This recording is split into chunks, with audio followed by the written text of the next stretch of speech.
Bonjour. Quelques flashs durant ce temps de carême, peut-être pour nous permettre d'avancer un peu plus dans notre démarche de croyants, en tout cas de religieux marianistes. Et je vais m'appuyer cette fois-ci sur un livre qui est paru à l'intérieur de la Société de Marie, Manuel de spiritualité marianiste.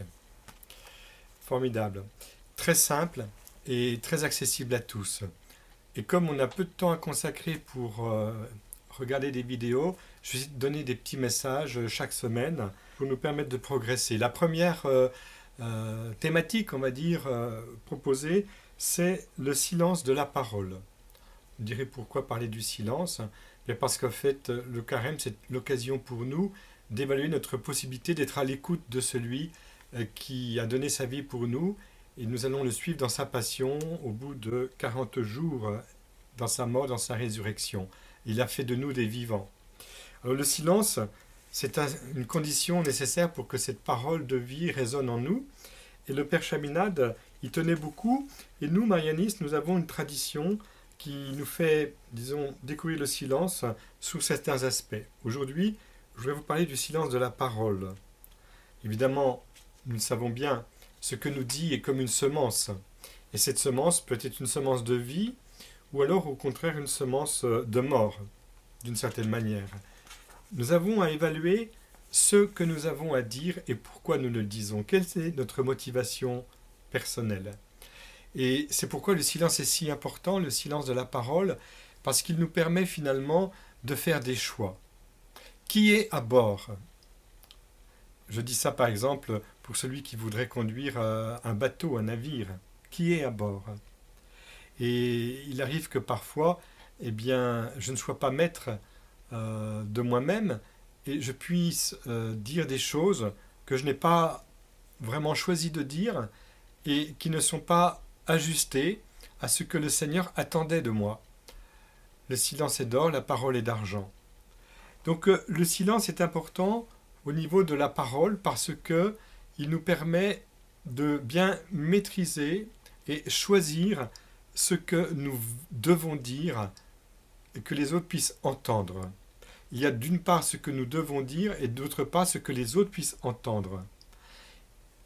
Le secret, c'est d'être livré à l'Esprit Saint. Il n'y a que l'Esprit Saint qui puisse ainsi susciter en nous cette parole que les autres peuvent entendre, ou au contraire ce silence nécessaire devant des situations où on prend trop vite la parole et on en rajoute.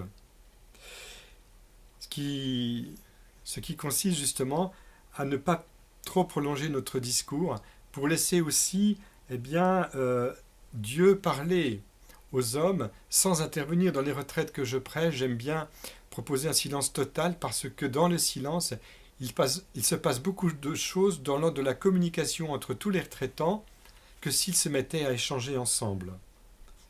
Il s'agit évidemment d'un silence rempli de la présence de Dieu. Auparavant, nous avons fait le choix de vivre en présence de Dieu. Et cet exercice de la présence de Dieu est si important pour le Père Chaminade qui nous invite tout le temps à revenir à des actes de foi en la présence de Dieu en nous, évidemment au milieu de nous. Il y a un silence qui doit être préservé aussi face aux événements. L'actualité nous présente des choses extrêmement difficiles et nous savons bien que face à tant de réalités difficiles, des prises de parole peuvent être prises qu'on regrette par la suite, même s'ils font la une de l'unanimité. Et je pense que le silence est nécessaire parce que, comme dit l'apôtre aux Éphésiens, il faut que ce soit une parole qui édifie et puis qui ouvre les cœurs à la grâce qui est en eux. À la grâce, c'est-à-dire à la participation à la vie de Dieu en eux. Et cette parole-là, elle est toujours précieuse quand elle est positive. Il faut vraiment écarter toute parole négative qui finalement reproduit par des mots un événement et lui donne encore plus d'impact. Nous avons à veiller sur ce silence. Et puis, il y a aussi l'attitude juste à avoir avec les non-chrétiens. Alors là, nous sommes en pleine actualité avec les débats qui traversent notre France républicaine, les débats sur la laïcité, mais aussi les rencontres avec différentes cultures. Et il faut que nous nous appuyions sur l'apôtre Paul dans l'Épître aux Colossiens qui disait ceci: trouvez la juste attitude à l'égard des non-chrétiens, que vos propos soient toujours bienveillants, relevés de sel, avec l'art de répondre à chacun comme il faut. Et c'est vrai qu'aujourd'hui nous avons à veiller sur ce type de silence. Et ce silence, eh bien, il va nous permettre justement à donner plus de poids à ce que nous pouvons dire. Plus de poids aussi à ce que Dieu veut dire dans le cœur de l'homme.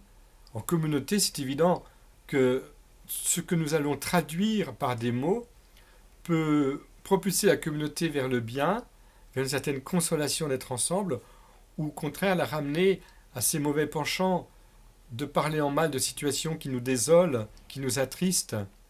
Donc nous avons à être vigilants sur cette qualité du silence. À la prochaine.